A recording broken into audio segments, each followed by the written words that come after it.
नमस्कार दोस्तों, स्वागत है आपका आज की ताज़ा खबरों में। आज तारीख है 3 मई 2026, दिन रविवार।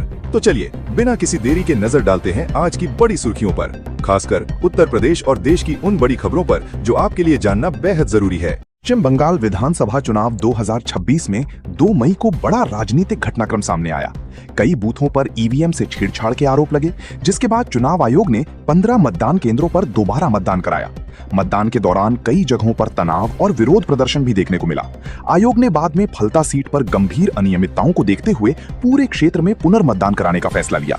इस घटनाक्रम ने चुनाव प्रक्रिया की पारदर्शिता पर सवाल खड़े किए हैं और राजनीतिक दलों के बीच आरोप प्रत्यारोप तेज हो गए हैं।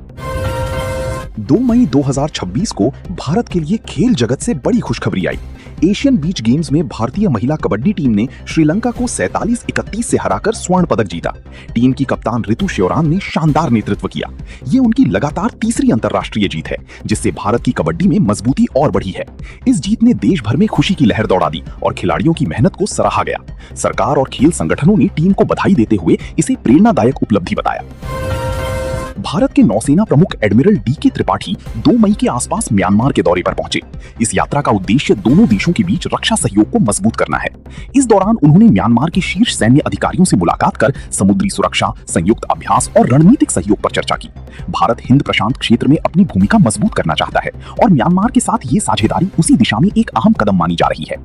इस दौरे से क्षेत्रीय सुरक्षा सहयोग को नई गति मिलने की उम्मीद है। एप्पल के सीईओ टिम कुक ने 2 मई के आसपास भारत को लेकर बड़ा बयान दिया। उन्होंने कहा कि वे भारत को लेकर बेहद उत्साहित हैं और कंपनी यहां तेजी से विस्तार कर रही है। एप्पल ने भारत में आईफोन, आईपैड और मैक की बिक्री में दोहरी अंक की वृद्धि दर्ज की है। भारत कंपनी के लिए एक महत्वपूर्ण बाजार बनता जा रहा है, खासकर तब जब वैश्विक बाजार में उतार चढ़ाव देखने को मिल रहा है। ये बयान भारत की बढ़ती आर्थिक ताकत और डिजिटल बाजार के विस्तार को दर्शाता है। भारत मौसम विभाग ने 2 मई के आसपास दिल्ली एनसीआर में येलो अलर्ट जारी किया। अगले 2 दिनों तक तेज आंधी, बारिश और 50 किलोमीटर प्रति घंटे तक हवाएं चलने की संभावना जताई गई। ये बदलाव पश्चिमी विक्षोभ के कारण हुआ है, जिससे गर्मी से राहत मिलने की उम्मीद है। हालांकि मौसम खराब होने से यात्रियों को परेशानी हो सकती है और उड़ानों तथा ट्रैफिक पर असर पड़ सकता है। लोगों को सावधानी बरतने और मौसम अपडेट पर नजर रखने की सलाह दी गई है। भारत में 2 मई 2026 से जम्मू और श्रीनगर के बीच वंदे भारत एक्सप्रेस ट्रेन सेवा शुरू हो गई। ये पहली सीधी रेल सेवा है जो कश्मीर घाटी को देश के अन्य हिस्सों से जोड़ती है।